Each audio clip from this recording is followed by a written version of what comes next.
KBS 제1라디오 11시 뉴스를 마칩니다. KBS.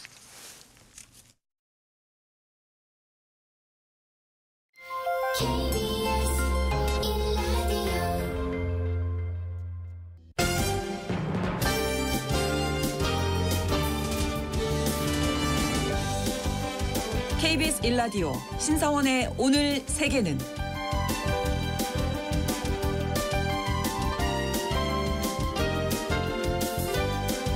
안녕하십니까. 아나운서 신사원입니다. 며칠 전 스웨덴의 한 교육시설에서 총기 난사 사건이 발생해서 11명이 사망하는 비극이 있었습니다. 이 사건 이후 세계 최고 복지국가로 알려진 스웨덴이 유럽 최대 총기 범죄국으로 전락했다는 지적이 나오고 있는데요. 스웨덴은 미국처럼 총기 소유가 허용되는 국가로 인구 대비 총기 보유량이 유럽에서 가장 많은 나라일 뿐만 아니라 유독 총격 범죄가 급증하고 있다고 합니다. 평화로운 줄만 알았던 스웨덴이 어쩌다 이런 현실을 마주하게 된 것인지 잠시 후 구정은의 수상한 GPS에서 스웨덴 사회의 이면을 살펴보겠습니다.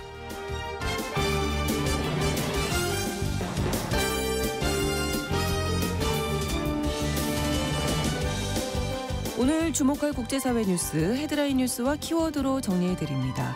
통신원 취재수첩은 미국 시카고 소식 준비하고 있는데요. 트럼프 대통령 취임 이후 미국 연방정부는 불법 이민자 단속을 확대하고 있죠.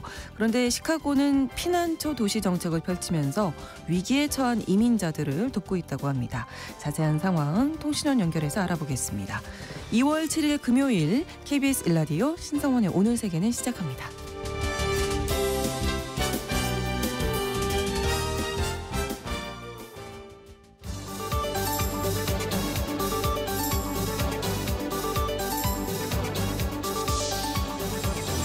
오늘 세계는 헤드라인 뉴스. 이란의 최대 압박 재개를 이고한 트럼프 2기 행정부가 첫 대이란 제재를 발표했습니다. 미 재무부 해외자산통제국은 이란산 원유를 중국에 수출할 수 있도록 한 개인과 단체, 유조선을 제재한다고 6일 발표했습니다. 미국은 이란이 석유 판매 수입으로 하마스, 후티, 헤즈볼라 등 무장 세력을 지원하고 이 과정에서 이란이 외국에 기반을 둔 유령 회사와 중개 네트워크를 활용해 석유 판매와 선적 활동을 하고 있다고 판단하고 있습니다.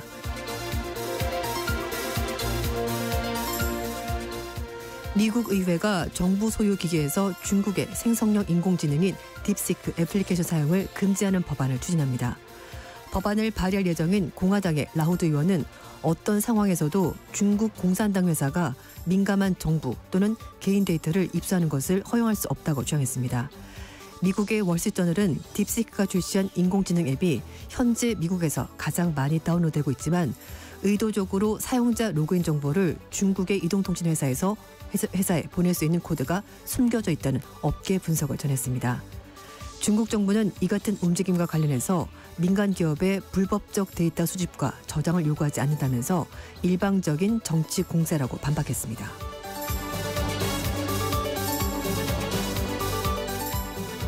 영국 중앙은행인 영란은행이 기준금리를 4.75%에서 4.5%로 0.25%포인트 인하했습니다. 이번 금리 인하는 작년 11월 0.25%포인트 내린 이후 3개월 만으로 2023년 6월 이후 가장 낮은 수준입니다.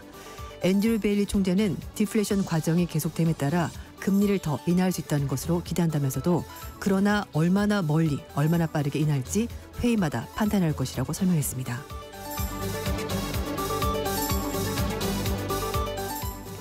프랑스 정부 불신임안이 의회에서 부결됐습니다. 현지 시각으로 5일 프랑스 하원은 본회의를 열어 극자 정당인 굴복하지 않는 프랑스 LFI가 발의한 정부 불신임안을 표결에 붙였습니다만 전체 577명 중에서 128명이 찬성표를 던져 가결 기준인 과반에 미달했습니다. 프랑스와 바이루 총리는 작년에 국내 총생산의 6%라는 재정 적자를 낮추고 정부 공공지출을 삭감하는 예산을 마련하고 긴급한 상황에서 의회 투표 없이 통과시킬 수 있는 헌법 조항을 발동해서 처리하겠다고 밝혔습니다. 이에 대해서 LFI가 정부가 교육, 건강 분야에서 예산을 대폭 삭감하고 의회 표결 처리 없이 밀어붙였다면서 정부 불신임안을 발의했습니다.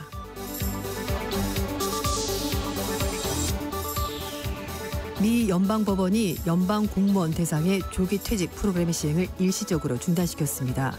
조지 오툴 미 연방지방법원 판사는 트럼프 정부의 연방 공무원 조기 퇴직안을 둘러싼 법적 쟁점에 대한 본격적인 심리가 진행되기 전에 해당 프로그램 시행을 유예한다고 결정했습니다. 이에 따라 트럼프 행정부는 적어도 10일까지는 연방 공무원에 대한 조기 퇴직안을 시행할 수 없게 됐습니다. 이는 트럼프 행정부가 200만 명 이상의 연방 공무원들에게 조기 퇴직 기회를 부여할 목적으로 마련한 퇴직안에 대해서 법적 정당성을 갖추지 못했다는 공무원 노조 측의 주장을 법원이 일부 수용한 것으로 풀이됩니다.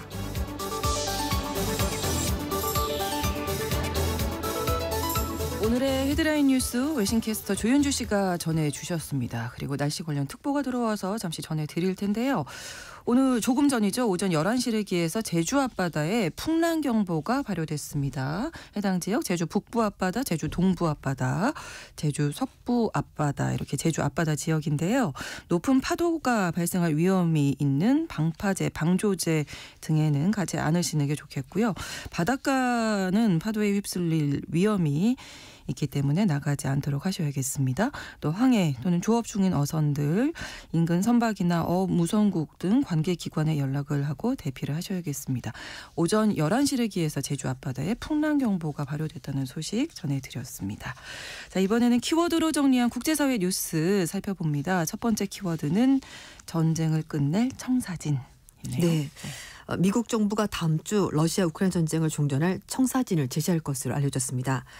블룸버그 통신이 보도한 내용이고요. 네. 미국의 키스 켈로그 우크라이나 러시아 특사가 14일부터 16일까지 독일에서 위넨 안보회의가 열리고요. 거기에 참석해서 동맹국들에게 우크라이나 종전 방어 관련된 트럼프 정부의 구상을 설명할 것으로 보인다고 밝혔습니다.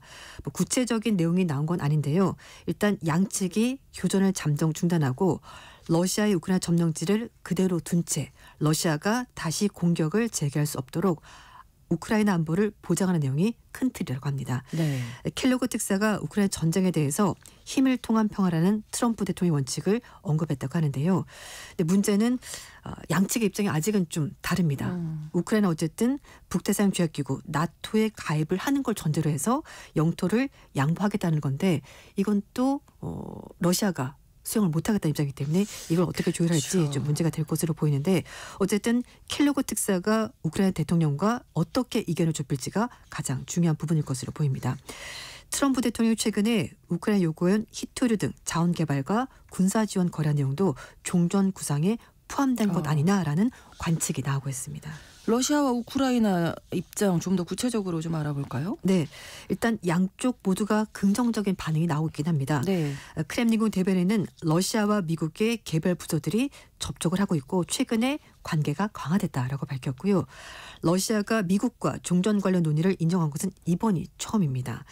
미국 정부의 청사진 제시 계획이나 러시아와 접촉 등 협상 개시점은 멀지 않았다는 것을 짐작해 볼 수 있는 그런 발언 내용인데요. 그리고 직접 대화하지 않겠다는 푸틴 대통령과 젤렌스키 대통령도 기존 입장이 좀 많이 누그러졌습니다. 젤렌스키 대통령은 종전회담에 우크라이나, 러시아와 함께 미국과 유럽연합이 만약에 참여를 한다면은 푸틴 대통령과 직접 대화를 할 수 있다 이렇게 해라고 했습니다. 네. 트럼프 대통령이 취임하고 나서 러시아 우크라이나에 대해서 종전 협상을 하라고 계속 압박을 가했었고요. 푸틴 대통령에게 곧장 협상에 나오지 않으면 제재를 가하겠다고 여러 차례 말한 바 있습니다. 러시아는 표면적으로 트럼프 대통령의 위협에 새로운 것이 없다라고 말을 하면서도 푸틴 대통령과 트럼프 대통령의 대화 가능성도 열어두면서 최대한 유리한 고지를 점령하기 위해서 애를 쓰는 모습입니다. 네.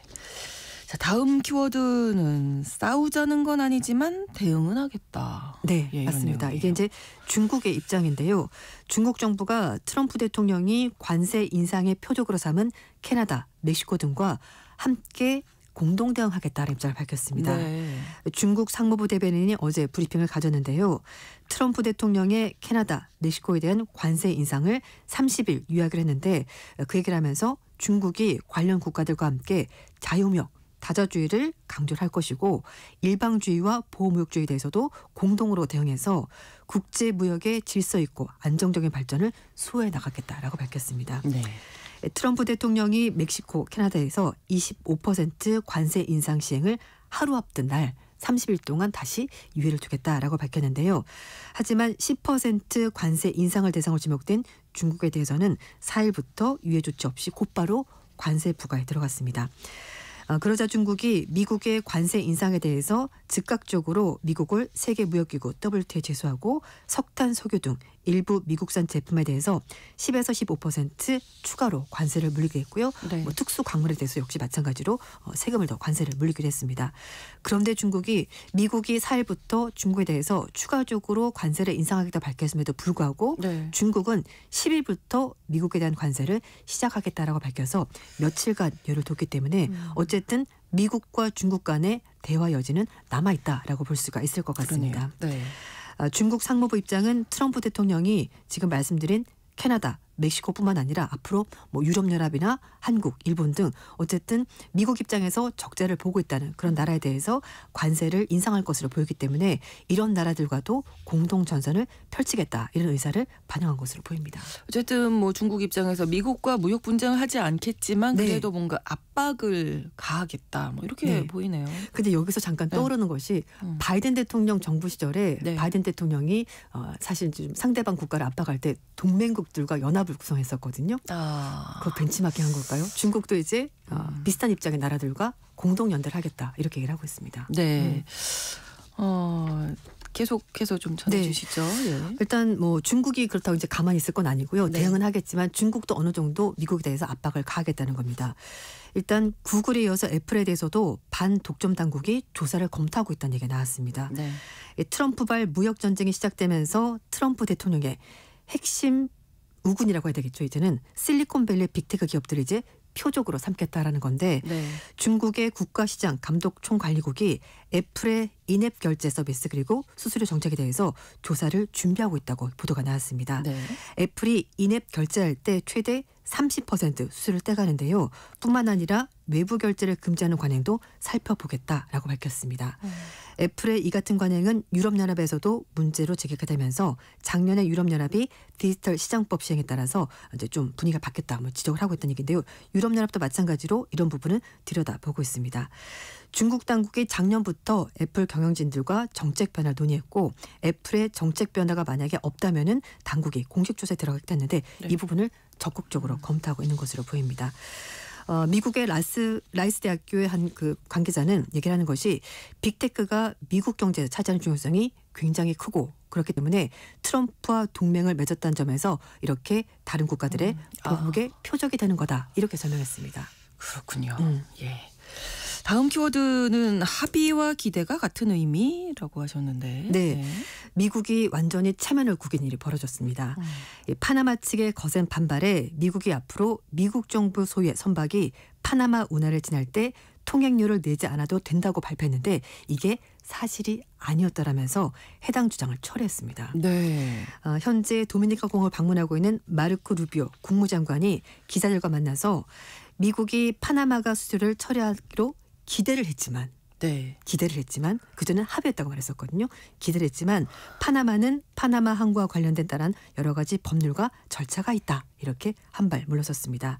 다만 루비오 장관은 미국은 파나마 운하가 공격을 받으면 운하를 보호할 의무가 있다라면서 이렇게 갈등 상황에서 보호해야 될 구역을 통과하는데 미국이 요금을 내는 것은 너무나 억울하다, 터무니없다 이렇게 말했습니다. 네. 말씀하신 대로 네. 파나마 정부와 미국 정부가 이제 수수료를 내지 않기로 합의했다 이런 발표가 있었던 거잖아요. 네.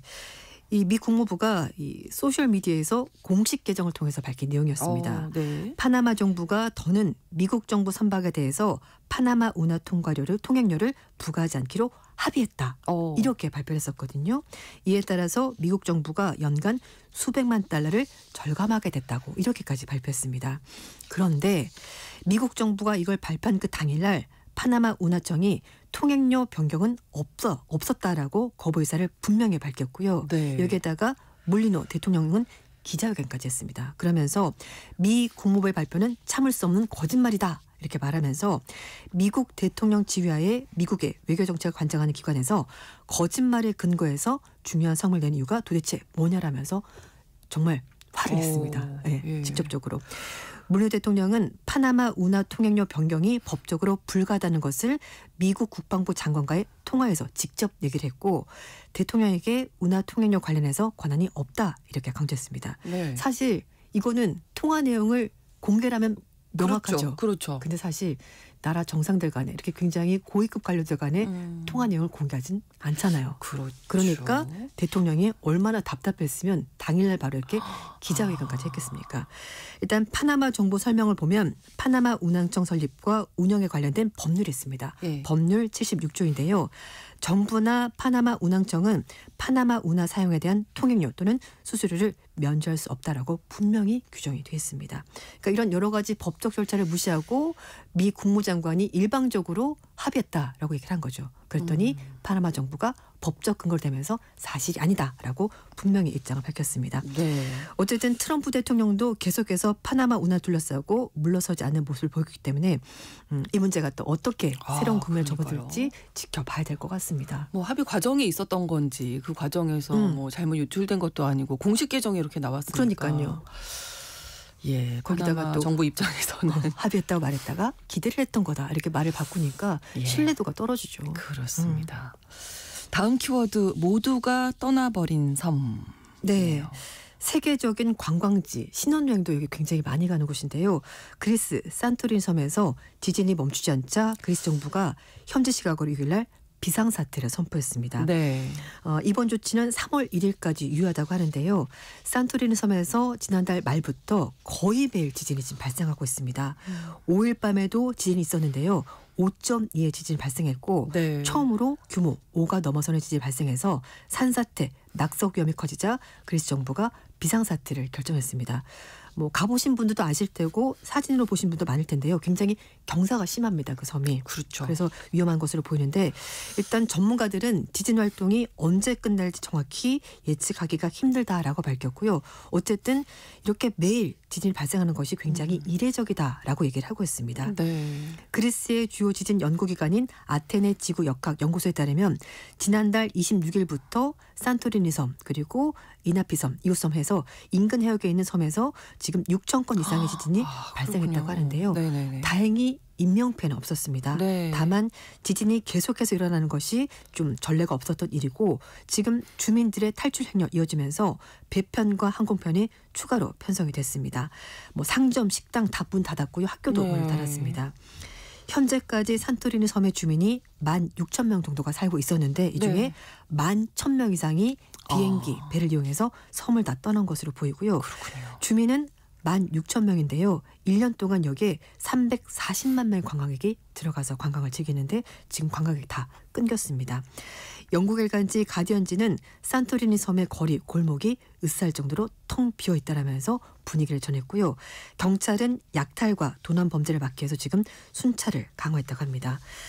그리고 주 그리스 한국 대사관도 홈페이지 통해서 혹시라도 산토리니에 거주하고 있는 우리 국민이 있다면은 신변 안전의 유의를 해달라고 당부했고요. 네. 그리고 가급적이면 항구 접근 금지하고 산사태, 쓰나미 위험이 있기 때문에 주의를 당부했다고 합니다. 네. 한때는 진짜 꼭 가보고 싶은 맞아요. 섬. 전 가봤습니다. 가보셨군요. 신혼여행으로 가봤습니다. 부럽습니다. 너무 옛날이어서 네. 기억이 가물가물하긴 근데 합니다. 이렇게 어쨌든. 지진이 계속되고 있고 매일 지진이 네. 계속된다. 예. 다음 키워드입니다. 인생은 80부터. 예, 네. 보통 60부터 뭐 이렇게 얘기를 많이 하는데 네, 어떤 인생은 이야기일까요? 80부터입니다. 네. 조 바이든 대통령이 사실 고령이란 그 이유 때문에 대선 후보에서 중단하지 않았습니까? 그런데 그렇죠. 인생이 다시 또 펼쳐질 것 같습니다. 조 바이든 전 대통령이 헐리우드 대형 연예 기획사인 크리에이티브 아티스트 에이전시와 계약을 맺었습니다. 네, 사실 그 부통령 임기를 마친 후에 2017년부터 2020년까지 함께 일을 했었던 그런 기획사라고 하는데요. 네. 2017년에 바이든 대통령이 출간했었던 회고록 약속해 주세요 아버지 이걸 홍보를 맡았던 회사도 바로 이 회사라고 합니다. 네. 이 회사는 보통 유명 영화배우나 A급 연예인과 계약을 맺었지만 정치인이나 사회운동 단체와도 협력한 경우가 드물지 않다고 하는데요. 네. 실제로 버락 오바마 전 대통령 부부, 힐러리 클린턴 전 국무부 장관과 이 회사가 계약을 맺었고요. 메릴 스트립 그리고 메이저리그 야구 선수인 오타니 쇼헤이도 이 회사 소속이라고 합니다. 굉장히 큰 회사더라고요. 지금 바이든 전 대통령은 델라웨어주에 있는 자택에 머물고 있고요. 비교적 조용하게 지내고 있다고 하는데요. 최근에 손녀가 등남을 해서 이제 증조 할아버지가 됐다고 합니다. 그러셨군요. 그렇죠. 인생은 80부터 새로운 회사와 계약하고 활동을 할 것으로 보입니다. 그렇습니다. 다음 키워드인데요. 김 빠진 맥주? 네. 맥주의 본고장 독일의 작년 맥주 판매량이 역대 최저치를 기록했습니다. 네. 작년에 맥주 판매량이 83억 리터로 2023년 대비해서 1.4% 감소했다고 하는데요. 1993년 통계를 작성한 이후 가장 적은 수치라고 합니다. 전체 판매량 가운데 수출용은 15억 리터로 전년 대비 1.6% 증가했습니다만 국내용은 2% 줄었습니다. 그러니까 전반적으로 술을 좀 덜 마신다. 특히 맥주를 좀 덜 마신다라고 볼 수가 있을 것 같은데요. 맥주의 본고장인데. 네, 그렇습니다. 그래서 1993년 대비해서도 거의 26% 감소했습니다. 독일 맥주업계는 작년 초까지만 하더라도 유로 2024가 열리기 때문에 그때 맥주가 많이 팔릴 거다라고 기대했는데요. 근데 막상 대회가 열렸는데 판매량이 전년보다 13.5% 줄었습니다. 그러니까 전반적으로 안 마신다 이렇게 봐야 되는 건데요. 네. 일단 작년 여름에 평년 비해서 비가 많이 내리면서 판매량이 많이 감소했다라는 분석도 있긴 한데 여름이 좀 쨍해야 또 맞아요. 맥주도 마시고 맥주. 싶고. 네, 그런 것도 있다고 합니다. 맥주 판매량은 줄고 있지만 독일은 여전히 맥주의 나라로 통한다고 하는데요. 시장 조사 업체에 따르면 2023년 독일의 1인당 맥주 소비량이 88리터로 체코의 128리터, 오스트리아 99리터에서 세계 3위를 여전히 기록하고 있습니다. 네. 한 가지 더 알아보죠. 편식은 금물. 편식은 정말 하면 안 됩니다. 예. 네. 다이빙의 성지를 알려진 필리핀의 유명 관광지 보홀이 방문객들로부터 큰 인기를 얻고 있는 고래상어 투어를 중단하기로 결정했습니다. 이유는 이 고래 투어를 하면서 고래가 오는 것을 이제 하기 위해서 크릴새우를 먹이로 줬는데 그것 때문에 악취가 진동했다고 합니다. 사실 고래가 먹는 먹이가 여러 가지가 있지만 이게 이제 관광 상품이다 보니까 관광객들 이렇게 가까이 와야 되잖아요. 그러니까 이제 미끼로 크릴새우를 계속 줬는데 이것 때문에 문제가 발생을 한 겁니다. 뿐만 아니라 이 먹이를 주는 행동 때문에 고래상어의 이동 경로가 좀 바뀌게 됐고 생태계에도 여러 가지 나쁜 영향이 있다라고 판단해서 주지사가 결국 금지하기로 결정했다고 하는데요.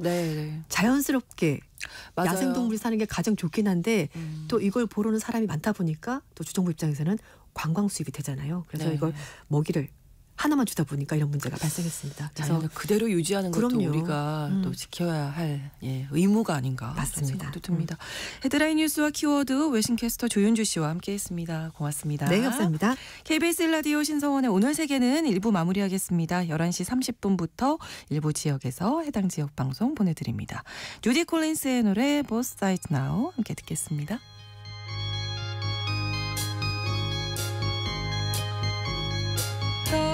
And flows of angel hair and ice cream castles in the air and feathered canyons everywhere. I've looked at clouds that way, but now they only block the sun. They rain and snow on everyone. So many things I would have done, but clouds got in my way.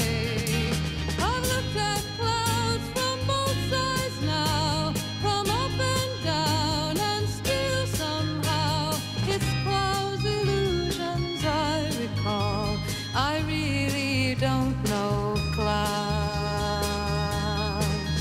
at all.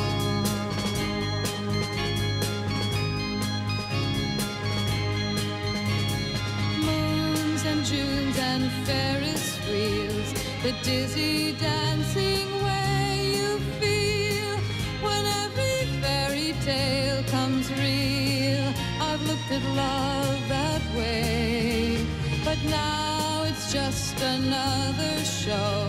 You leave 'em laughing when you go, and if you care, don't let them know. Don't give yourself away. I've looked at love from both sides now, from win and lose, and still somehow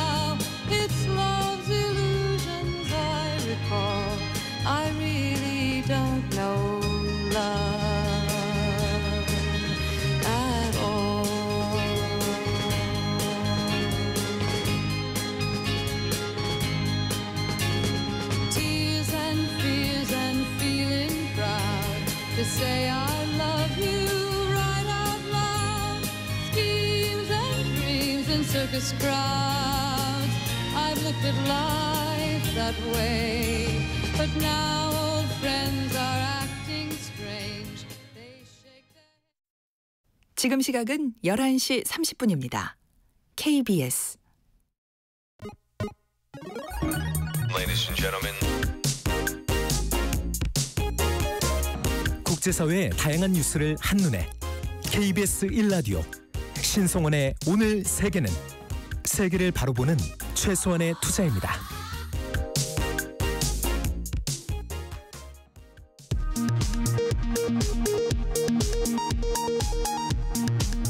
이 시각 라디오 정보센터 뉴스입니다.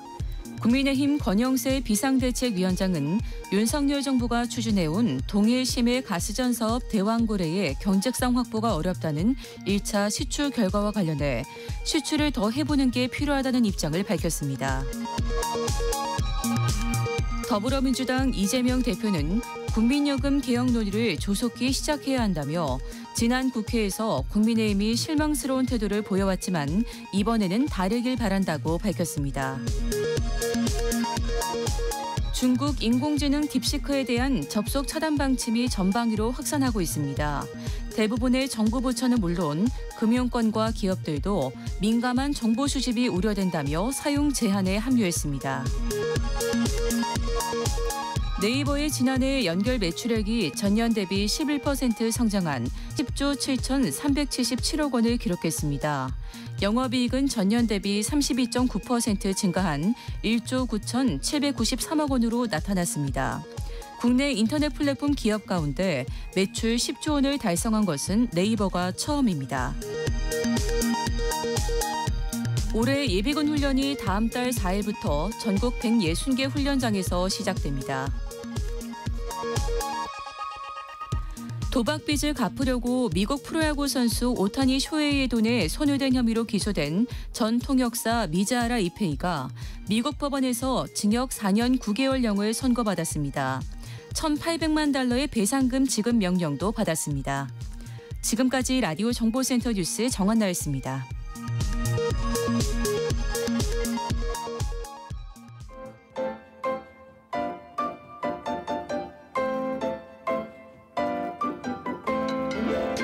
통신원 취재 수첩.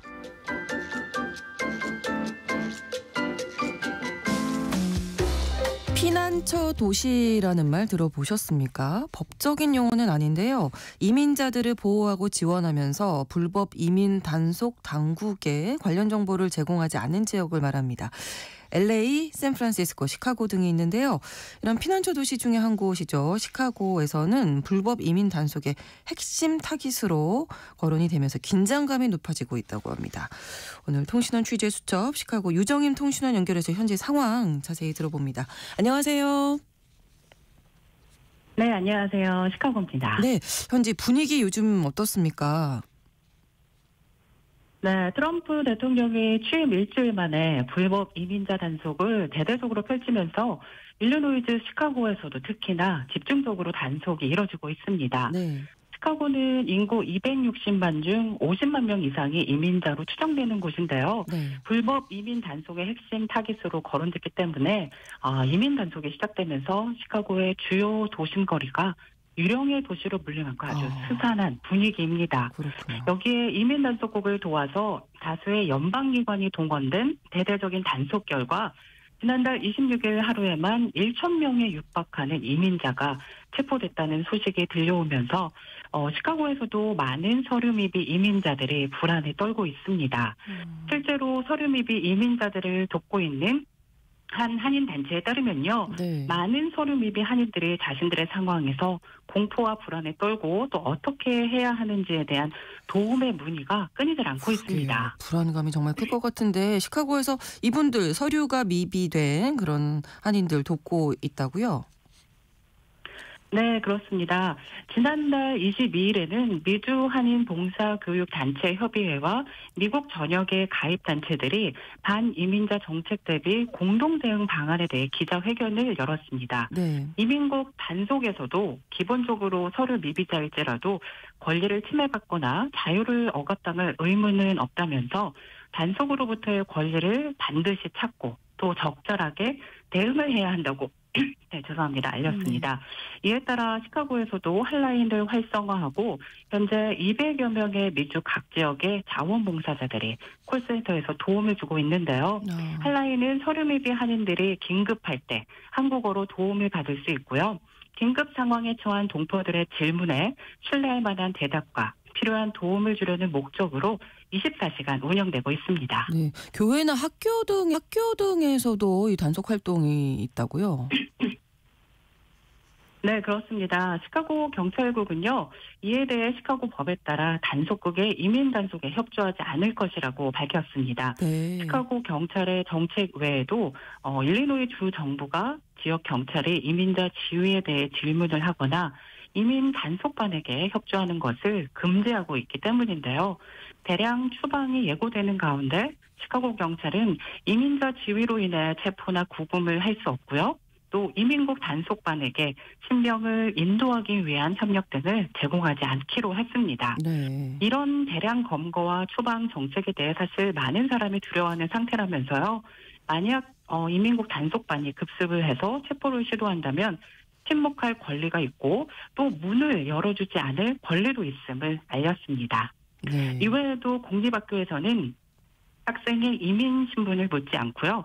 법원의 명령이 있거나 보호자의 동의가 있는 경우를 제외하고는요.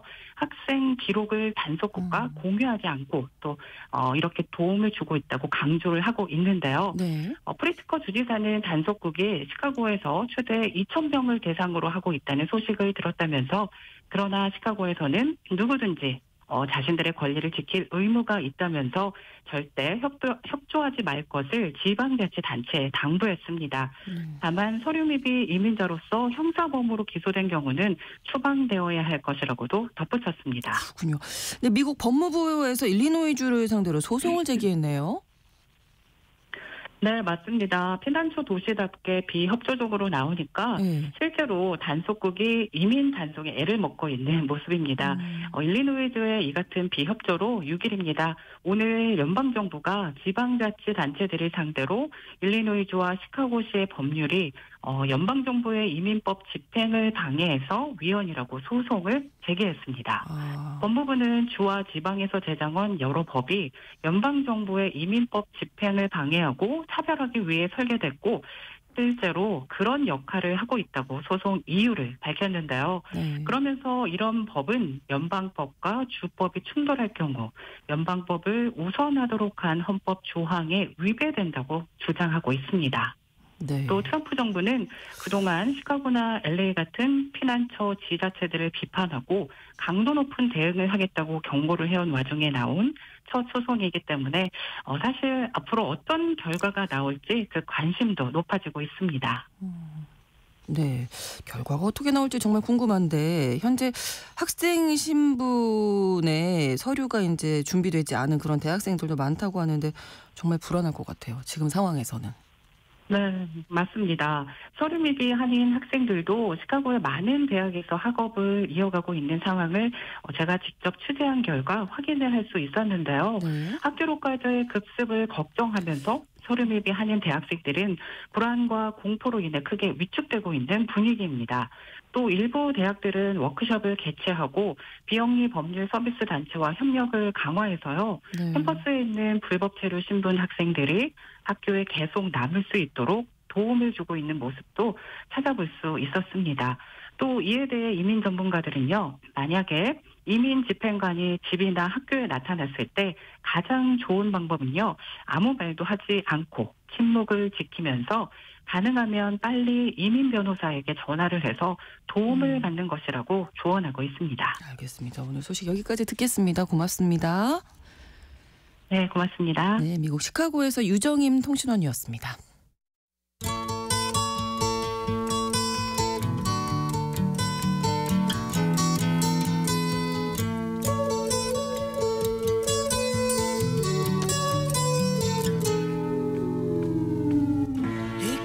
넓은 지구촌의 한 지역, 장소를 중심으로 우리가 주목할 이야기 전해드리는 시간 글로벌 이슈 구정은의 수상한 GPS입니다. 오늘도 구정은 국제전문기자와 함께하겠습니다. 어서 오세요. 안녕하세요. 네, 며칠 전에 너무나 안타까운 사건입니다. 스웨덴에서 총기 난사 사건이 있었습니다. 많이들 놀라셨을 것 같아요. 네. 특히 장소가 스웨덴이라는 거에 대해서. 예. 그러니까 지난 4일이죠. 스웨덴의 웨레브로라는 곳에 있는 이제 성인 교육센터, 그러니까 어른들을 위한 학교입니다. 이 캠퍼스 리스베리스카라는 곳에서 총격 사건이 일어나서 범인을 포함해서 최소 11명이 사망했습니다. 뭐 부상자도 여러 명 나온 것 같고, 점심시간 무렵에 범인이 들어와서 총기를 난사했고, 네. 어떤 학생들은 뭐 점심 먹다가, 또 어떤 학생들은 수업을 듣다가 이제 공격을 받았죠. 뭐 네. 스웨덴 역사상 최악의 총기 난사 사건이었습니다. 그렇습니다. 범인에 대해서 좀 밝혀진 게 있습니까? 사실 이 스웨덴의 공영방송이나 아니면 스웨덴의 뭐 스벤스카 다그블라댓 이런 유력 언론들, 네.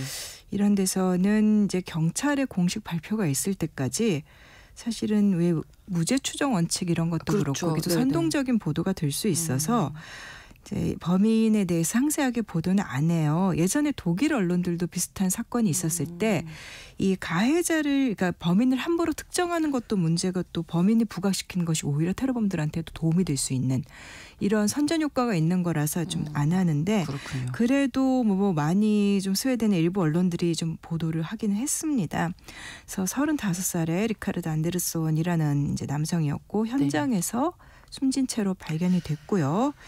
이제 거기 현지 언론 아프톤블라댓이라는 언론을 좀 찾아보니까 그 안데르손하고 같이 학교를 다녔던 사람들을 찾아내서 좀 어떤 사람이었나 좀 증언을 모았더라고요. 네. 그 사람이 뭐 유명한 인물도 아니었고 알려진 게 많지는 않습니다.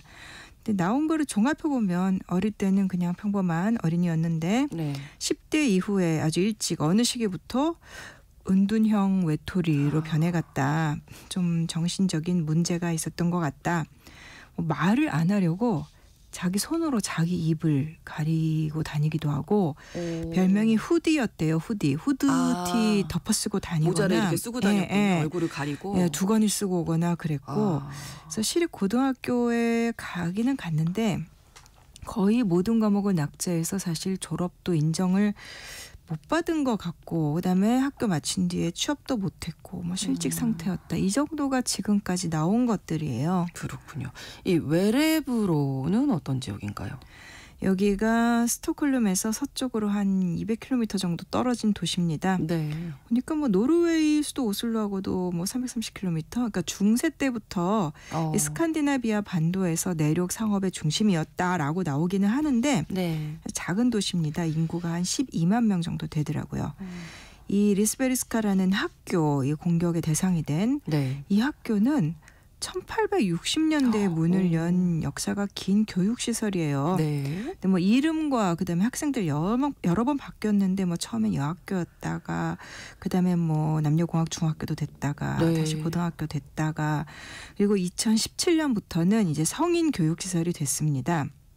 주로 이제 기초적인 교육, 초등 중등 교육을 받지 못한 사람들을 위한 이제 교육 시설이고, 네. 스웨덴은 그런 게 이제 되게 평생 교육 이런 게 잘 되어 있으니까 그렇죠. 이제 그런 거고, 성인 약 2,700명이 등록돼 있는 상태이고, 또 하나 이 학교의 주된 학생들 중에 일부가 어떤 집단이냐면 이민자들이에요.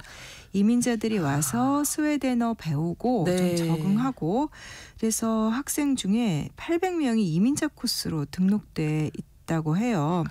오늘 아침에 스웨덴 뉴스 확인해 보니까 내전을 피해서 시리아에서 도망쳐 나왔던 난민이 여기까지 와서 이 학교에서 적응하다가 애꿎게 진짜 스웨덴에 와가지고 목숨을 잃은 이런 사람 사연도 나오더라고요. 근데 이제 뭐 18세에서 70세까지 이렇게 다양한 연령, 뭐 배경, 또 국적을 가진 사람들이 여기서 스웨덴어를 배우고 이런 사회 적응하는 과정을 밟고 있었던 거였죠. 그렇다면은 또 이번 사건이 이민자들을 혹시 겨냥한 거라고 약간 그런 거를 걱정하시는 분들도 있을 것 같아요. 뭐 반이민 인종주의 극우파 테러였나?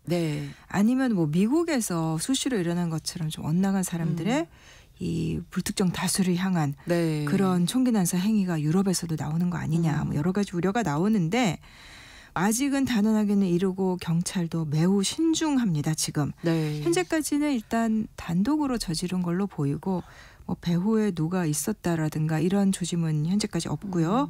그다음에 이데올로기적인 동기를 뭐 갖고 있었다. 극우 인종주의라든가 뭐 이런 것도 현재까지는 지금 나온 게 별로 없어요. 네. 이 범인 자체가 이번 범행을 저지른 이 학교에 2021년에 학생으로 등록이 되어 있었어요. 왜냐면 이 사람도 뭐 이제 고등교육까지 완전히 마쳤거나 이런 상황이 아니었으니까. 그렇죠. 근데 아마도 교육과정을 마치기 전에 이제 그만둔 걸로 보이고 스웨덴은 복지국가로 유명하지만 이 실업급여 같은 혜택을 받으려면은 구직훈련 이런 거를 철저하게 해서 요건을 충족을 시켜야 됩니다. 근데 이 안데르손이란 이 총격범 이 사람은 그런 노력을 안 하다 보니까 네. 복지 혜택이 좀 다 끊어져 있던 상태라고 해요. 이 학교도 좀 그러면 또 한 그만두고. 가지 또 생각해 볼 수 있는 게 이제 예. 복지 시스템에 불만이 있어서 지금 그런 얘기들이 조금씩 나와요. 그렇군요. 근데 복지 사각지대에 놓인 사람이 이제 뭐 반사회적인 범죄 일으킨 거 아니냐 뭐 이렇게 볼 수 있는데 네. 이 사람 일단 공부도 안 하고 직업 훈련도 하지 않고 뭐 일도 하지 않았으니까 한 10년 정도 소득이 전혀 없었던 걸로 나온대요. 뭐 어떻게 먹고 살았는지는 모르겠는데 네. 그 전에는 지방자치단체로부터 이렇게 뭐 복지 혜택을 받았는데 네. 구직 신청을 하지 않으니까 그 지원이 끊겼고 그 문제로 사회복지기관들하고 좀 다툼이 있었다고 해요. 근데 그 다툼이라는 게 아마도 뭐 말다툼 성격의 트러블 같은 걸로 보여요. 네. 뭐 법원에다 예를 들면 뭐 공식적으로 뭐를 지원해달라 뭐 요청한 것도 아니고 네. 사회복지기관들이 그렇다고 해서 뭐 서한을 보내거나 문서로 입증하려고 한 그런 것도 아니어서 이제 뭐 수사에 시간이 걸린다 이렇게 나오는데 일단 지역복지당국 쪽에서는 말을 당연히 아끼고 있습니다. 그건 너무나 끔찍한 추측이다 정도로만 얘기를 하고 있는데 네. 뭐 복지당국에서는 뭐 아직까지는 그렇게 뭐 동기를 명확하게 보여주는 정보도 없지 않느냐. 그리고 주변에 다른 뭐 학교라든가 이런 교육시설이나 뭐 성인교육센터 이런 데 뭐 추가적으로 위협이 있을 거다 뭐 이런 거는 없다고 해요. 그래서 이것도 이 인물에 대한 주변 조사가 예. 조금 더 진행이 돼야 동기를 확인할 수 있을 것 같습니다. 그렇군요. 어쨌든 안타까운 희생, 뭐 너무나 네. 피해가 컸지만 어쨌든 뭐 테러라고 하기에는 조금 예, 지금 무리가 그래서 이 있는 게 사건은 아닌가. 지금 테러로 규정하는 건 아니고요. 예. 이제 스웨덴 법에 따르면은 이 테러 범죄라는 거 우리가 이 용어를 참 굉장히 조심해서 써야 되는데 그럼요.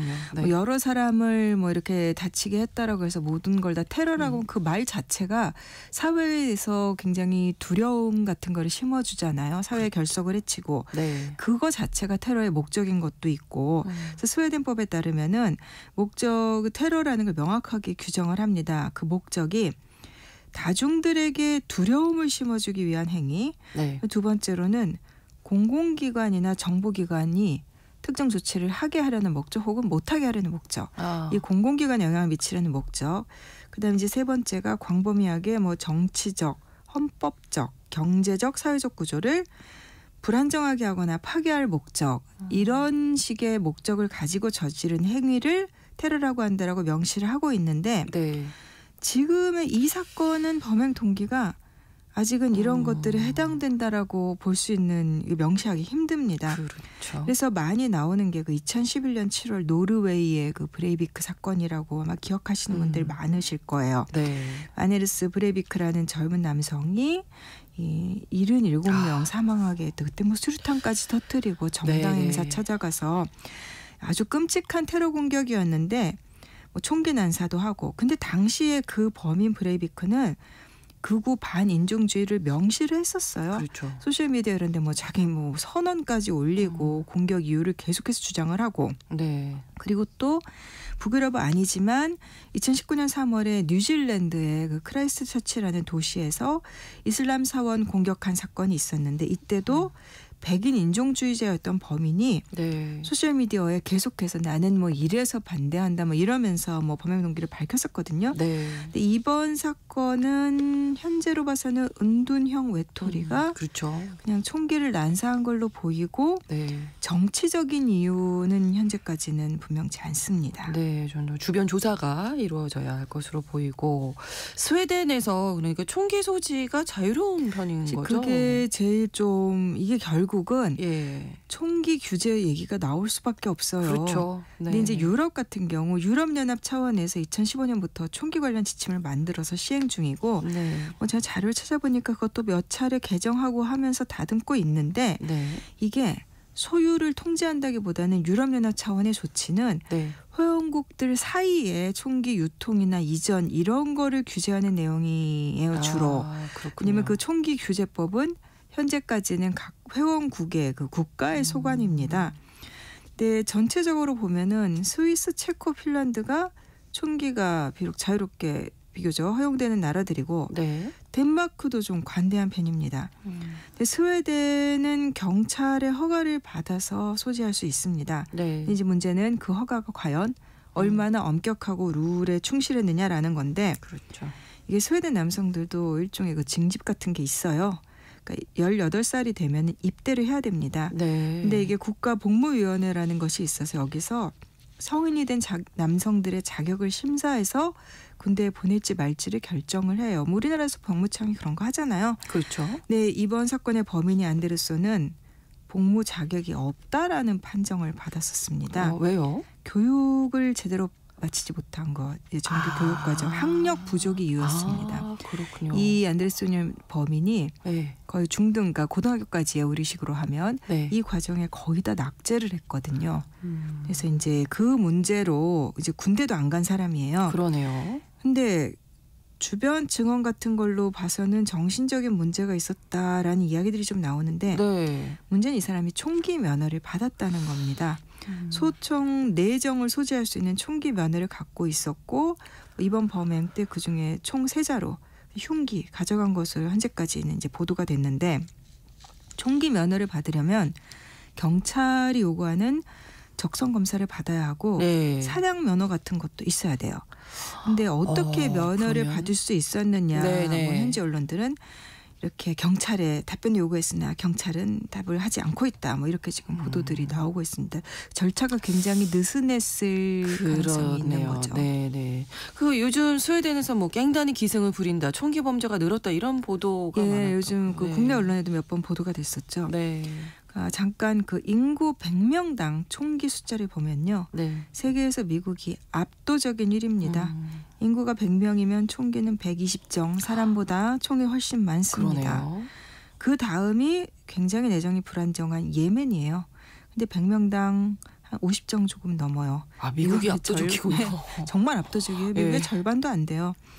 그 다음이 조금 유럽 국가들 좀 있습니다. 뭐 세르비아, 몬테네그로, 그다음에 남미의 우루과이, 그다음에 또 캐나다, 지중해 섬나라 키프로스 뭐 이런 나라들이고 네. 10번째가 핀란드예요.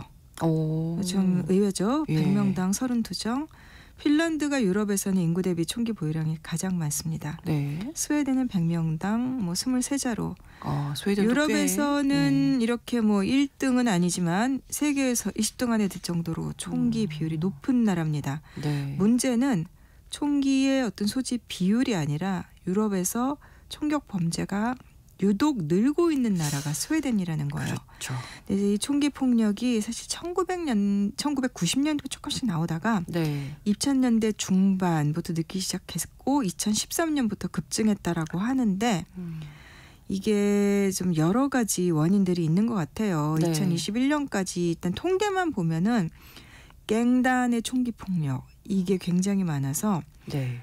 1990년대 초반하고 비교해 30년 사이에 10배로 늘어났대요. 그래서 뭐 유럽에서 그 살인 사건에서 총기를 이용한 살인 비율이 뭐 크로아티아 다음으로 높은 나라다. 뭐 이런 통계도 찾아보니까 있더라고요. 네, 이유가 어떻게 분석되고 있나요? 이게 참 이유가 뭐 여러 가지가 있을 텐데 2021년에 스웨덴 그 국가 범죄 예방위원회가 보고서를 냈어요. 네. 근데 급증하는 추세인 그 이유는 잘 분석을 하지 않고서 네. 이 급증한 지역의 특징들 중심으로 분석을 했더라고요. 근데 너무 좀 예측할 수 있는 수준인데 네. 범죄율이 높은 곳, 소득 수준이 낮은 곳, 교육 수준이 낮은 곳, 이민자 인구가 많은 취약 지역에서 갱단 폭력이 늘고 있다. 네. 뭐 좀 일반론이고. 그렇죠. 특별한 이유가 없어 보이는데. 일단 뭐 가난한 이민자 2세대들이 갱단에 들어가는 비율이 높은 것은 확실해 보이는데 네. 이거는 이민자라는 게 문제가 아니라 그냥 가난한 사람들 그 교육 수준 낮은 이 문제인 것 같고 뭐 독일이나 노르웨이 같은 주변국에 비해서도 총격 사건이 한 4-5배 많습니다. 근데 그래서 스웨덴 내부에서도 좀 더 철저히 분석하고 대책 만들어야 된다 이런 지적이 많았어요. 그렇죠. 특히 네. 이제 오토바이 갱단 총격이 많았는데 네. 이제 그리고 또 하나 지적된 것이 독일이나 핀란드 같은 나라들에 비해서 스웨덴 경찰이 총기 살인 범죄 해결하는 비율이 낮다는 거 이거 경찰력의 문제도 지적이 됐고 근데 물론 이렇게 늘어나는 추세였지만 그렇다고 해도 이번 사건은 굉장히 충격적이었던 게 예.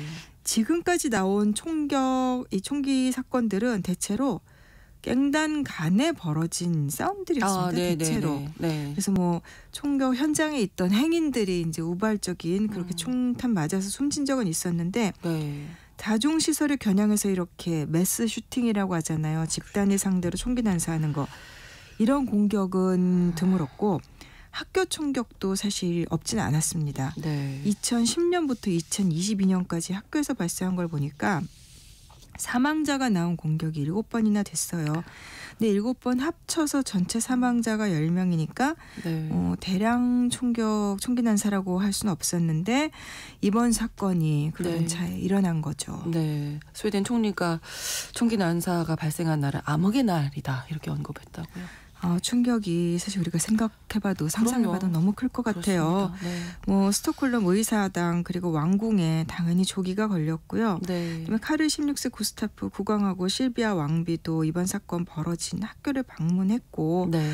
또 이 웨르브르에 있는 교회를 찾아가서 거기서 열린 추모식에도 참석을 했고 그리고 뭐 크리스텔손 총리도 이렇게 추모하고 함께 그 방문하고 성명 내면서 총리가 2월 4일은 스웨덴 역사에서 영원히 어두운 날로 기록이 될 것이다. 네, 알겠습니다. 그러면서 모두가 함께 이 유족들을 도와야 한다. 이렇게 애도를 했네요. 네, 실태 파악을 잘해야 할 것 같습니다. 구정은 국제전문기자와 함께했습니다. 고맙습니다. 감사합니다. KBS 1라디오 신성원의 오늘 세계는 마치겠습니다. 다음 주 월요일 오전 11시 5분에 다시 뵙겠습니다.